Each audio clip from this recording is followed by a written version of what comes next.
Ladies and gentlemen, Glenn Beck.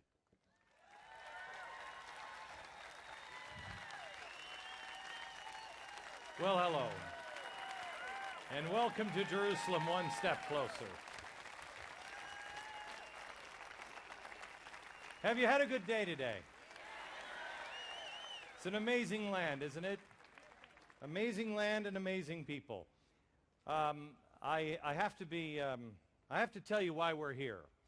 I've heard a lot of speculation on why I picked the old train station, because it is a place that showed the ever-expanding Jerusalem because of the significance that the trains played during the Holocaust.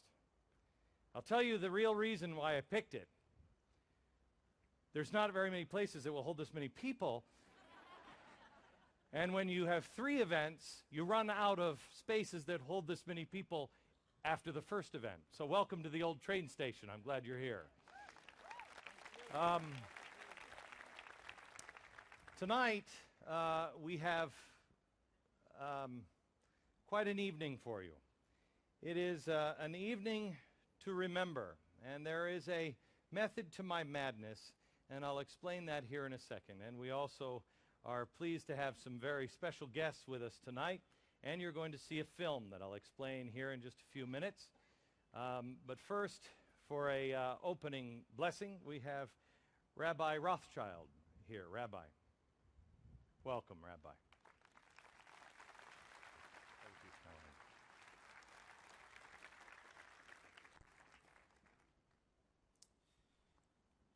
Avinu Shabashamayim, Tzor Yisrael v'Goalo, our Father in heaven, Rock and Redeemer of Israel. In the name of the 6 million Jewish souls that perished in the Holocaust, we ask that you bless us tonight as we fulfill the biblical obligation, as it is written in the Bible, Zachor et asher asa lecha Amalek. Remember what the nation of Amalek, the biblical paradigm of evil, did to you. Let it be your will that through our remembrance we can also repair and heal. Tonight, as we gather beside these old train tracks in Jerusalem, we remember another set of tracks. The tracks that led our brothers and sisters to the infamous places of Auschwitz, Birkenau, Buchenwald, Majdanek, Treblinka, Sobibor, and others. All the places of death and darkness. We pray that our gathering here tonight should bring forth healing and light. As we stand by the tracks of Jerusalem, we recall the tracks of Auschwitz, and we remember the prayers of the mothers and fathers and children who in their last breath prayed the Shema Yisrael, Hear, O Israel, the Lord our God, the Lord is one.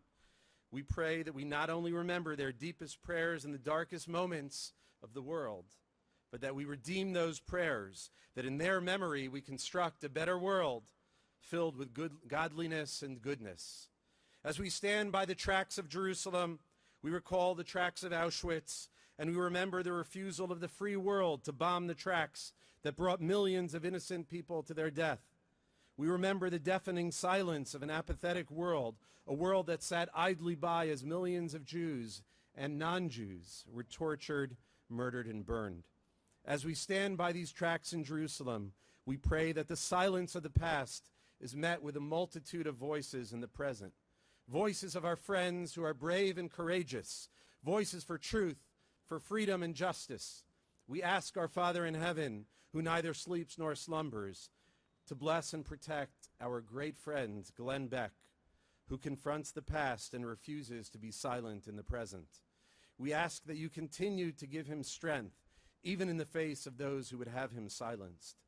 May you bless him with peace, though he walks through turbulence, and love, though he encounters hate. Please, Lord, watch over him and protect him, and his wife Tanya and their family. Please bless them with success in all their endeavors. As we stand by the tracks of Jerusalem, we recall the tracks of Auschwitz, and we remember the bravery and courage of those like Oskar Schindler, Raoul Wallenberg, Irina Sendler, Corrie ten Boom. We remember the anonymous heroes, like the family that helped my wife's own grandfather survive, and those whose names are forgotten by us, but not by our Father in heaven, who remembers all. We remember all those who had the courage to do what was right and good, even at the risk of their own lives. We ask that God protect the righteous of the world today, who have found the courage to stand with Israel in her greatest time of need, not because it is popular, but because it is just. We ask that God bless you and keep you and shine his light upon you. And as we stand by the tracks in Jerusalem, we recall the tracks of Auschwitz, and we remember the bravery and the efforts of the partisans, the Jews and the non-Jews, who did all they could to protect the innocents and to fight the Nazis and their collaborators. They did not have the benefit of an Israeli army or any army until it was too late.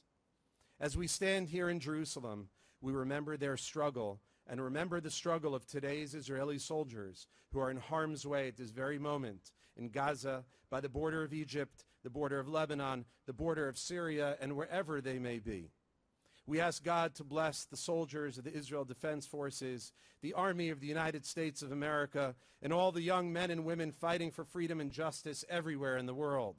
May you, our Father in heaven, return them to us speedily and safely, and let Gilad Shalit, who has been in captivity nearly 2,000 days, be amongst them, among the other MIAs. As we stand here by the tracks of Jerusalem, we recall the tracks of Auschwitz. And we remember that at the time of the Holocaust, there was no sovereign Jewish state. The state of Israel did not exist. And as we stand here now in Jerusalem, after 2,000 years of praying and yearning to return, we give thanks to the Lord Almighty who has brought his people home. We ask that he bless our Prime Minister, Benjamin Netanyahu, and the entire government of Israel with wisdom and good counsel. And finally, as we stand by the tracks of Jerusalem and recall the tracks of Auschwitz, we remember the dream carried through 2,000 years of exile and persecution. The dream of the fulfillment of the words of the prophet Zechariah, Od yeshvu zkenim uzkenot birchovot Yerushalayim, that once again, in the streets, elderly men and women will sit in Jerusalem. Urchovot ha'ir Yimalu yeladim v'ladot misachakim bechorvotah, and the streets of the city will be filled with boys and girls playing in the streets. And the prophet Jeremiah writes, Od yishama bi'arei Yehuda, once again will be heard in the cities of Judah, kol sason v'kol simcha, the voice of the bride and the voice of the groom. And I tell you, I have walked the streets of Jerusalem, and I have seen the elderly men and women sitting. My own children play in the streets of Jerusalem. I have celebrated weddings here in Jerusalem, in the cities of Judah. And just as these prophecies have come true, may all the prophecies of the Bible for peace in the Holy Land come true. May God bless Glenn Beck and his family. May God bless the United States of America, and may God bless the State of Israel.